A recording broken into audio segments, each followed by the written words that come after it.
Zadi and Omari were soulmates, their love crafted by destiny and tested by time. For decades, their marriage stood resilient, a testament to the strength of their connection. Now, in their golden years, 50-year-old Zadi and 60-year-old Omari shared an extraordinary companionship that still sparkled with the charm of a fresh romance. They had built a beautiful life together, raising their only son, Kwame, who had grown into a bright and successful young man. Kwame had recently completed his education and secured a prestigious job at a renowned company. Though he no longer lived at home, his frequent visits filled Zadi and Omari with pride and joy. Zadi was deeply devoted to her son, and her unwavering love for Omari was a source of inspiration for everyone around them. Their connection was magnetic. Like newlyweds, they cherished every moment together, from leisurely strolls to candle-lit dinners. Their joy radiated, creating an aura of warmth and admiration in their community. One morning, Omari received unexpected news that could change their lives. A prestigious company in the United States had offered him a lucrative one-year contract, a once-in-a-lifetime opportunity that promised financial security and new horizons. Excited, Omari shared the news with Zadi, who initially celebrated his success. But as the excitement settled, a wave of unease crept over her heart. That evening, sitting alone under the quiet glow of their living room lamp, Zadi's thoughts turned heavy. How will I manage an entire year without him by my side? She pondered, her mind swirling with apprehension. The depth of their bond made the idea of separation almost unbearable. Sensing her unease, Omari approached her with the tenderness that had always defined their relationship. Taking her hand gently, he reassured her, "Zadi, I know it will be difficult, but this year will fly by. I'll call you every single day, and before you know it, I'll be home again.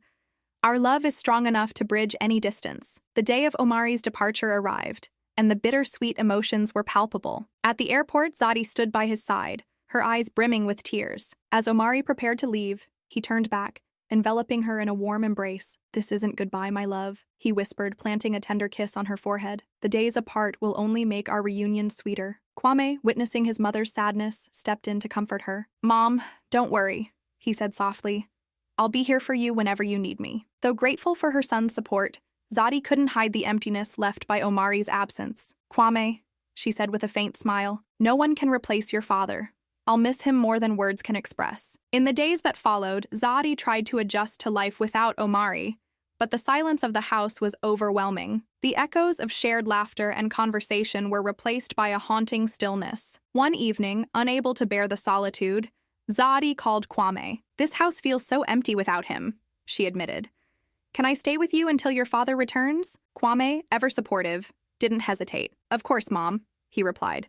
"My home is always open to you." The next morning, Zadi packed her belongings and moved in with Kwame. Though her son's companionship eased her loneliness, a part of her heart still ached for Omari. Nights in particular were the hardest, filled with memories of their quiet talks and shared dreams. Living with Kwame brought some comfort to Zadi's otherwise empty days. The laughter and conversations she shared with her son helped her endure the ache of missing Omari. Yet, as the weeks turned into months, a lingering sadness still clung to her heart, especially in the evenings when the silence felt the loudest. Kwame did his best to keep her spirits up, but there were moments when even his efforts couldn't fill the void. One day, Kwame invited his close friend Taye over to the house. Taye was a charming young man with a natural warmth about him. Tall, confident, and always wearing a welcoming smile, he had a way of lighting up a room. When Zadi saw him for the first time, something stirred within her. She excused herself and quickly changed into her finest dress, wanting to make a good impression. When Zadi returned, her graceful presence caught Taye's attention,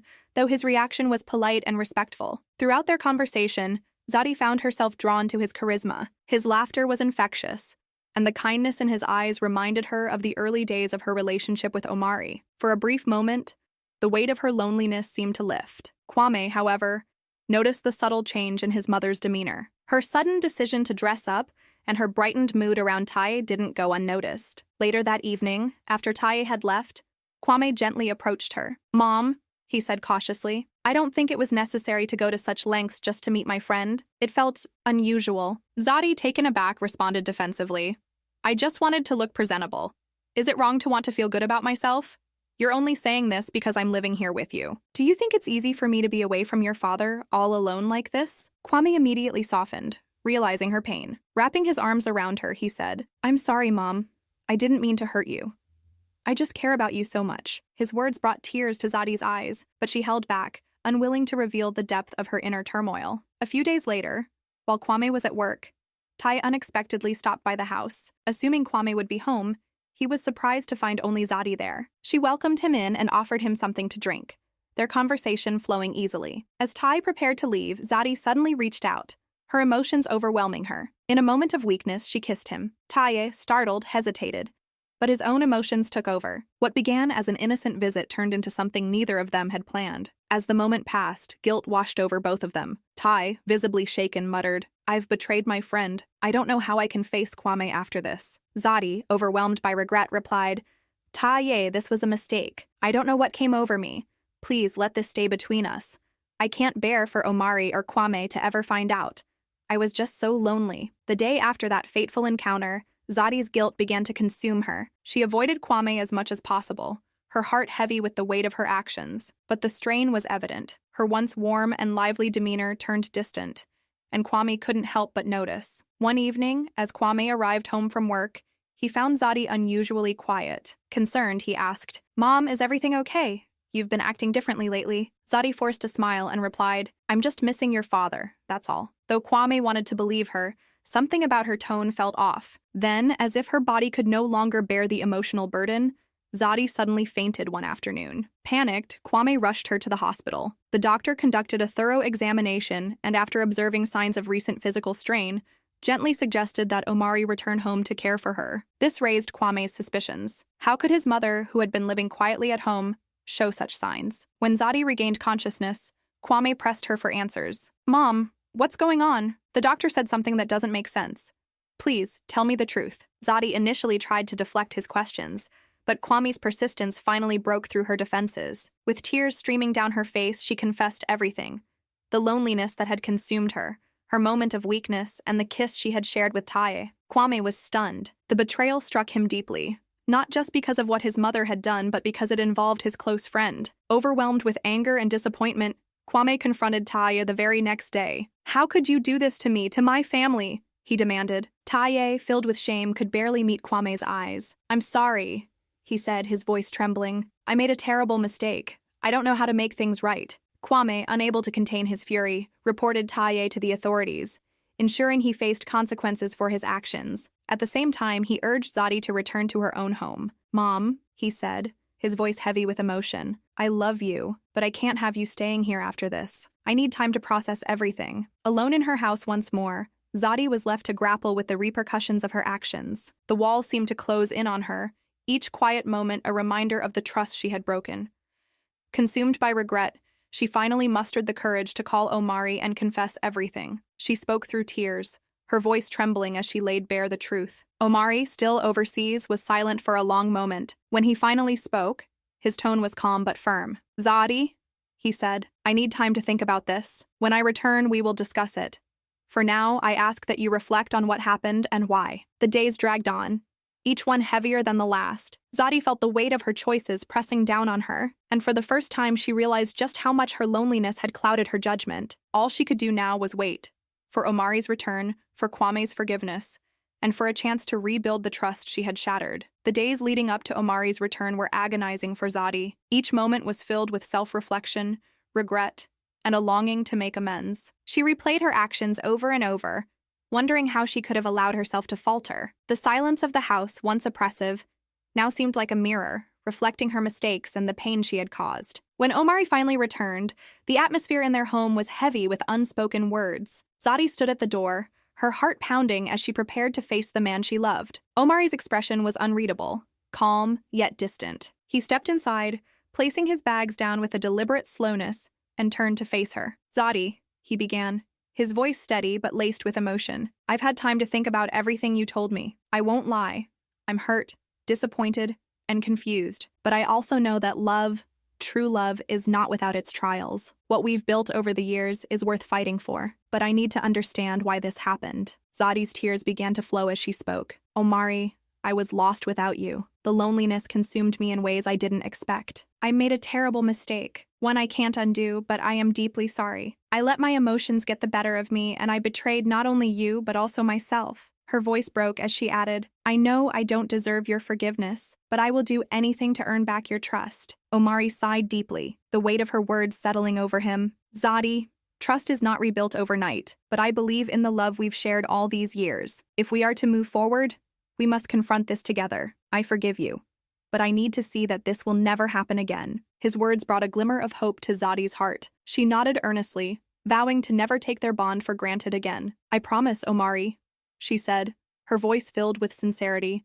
I will never let you down again. Kwame, who had kept his distance during Omari's return, eventually joined his parents to discuss the situation. His anger had softened over time, though the betrayal still stung. Mom, Dad, he began, I've had a lot of time to think.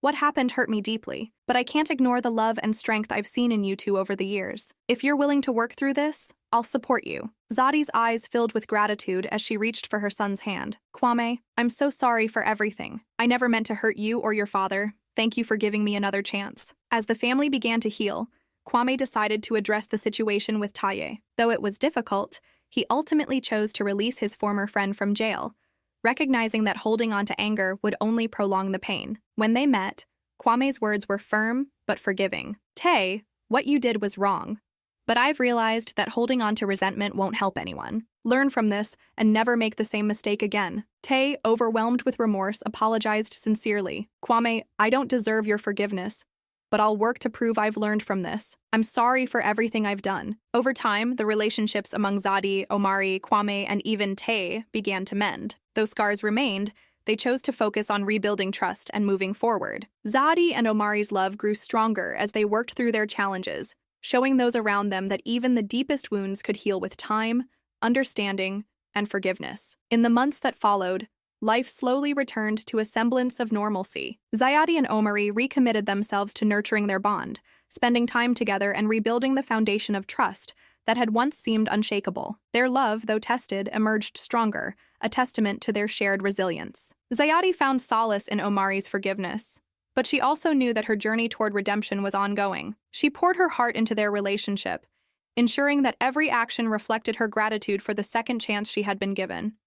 Omari, in turn, demonstrated a remarkable capacity for grace, showing the depth of his love not only through words, but through his unwavering support. Kwame, too, played a vital role in the family's healing. He visited his parents often, bringing warmth and laughter back into their home. Though the memories of betrayal lingered, he chose to focus on the love and lessons that had come from the ordeal. His maturity and compassion inspired both Zadi and Omari to move forward with renewed purpose. As for Tay, he distanced himself from the family but worked tirelessly to rebuild his life. The experience left a lasting impression on him, serving as a painful yet valuable lesson in integrity and respect.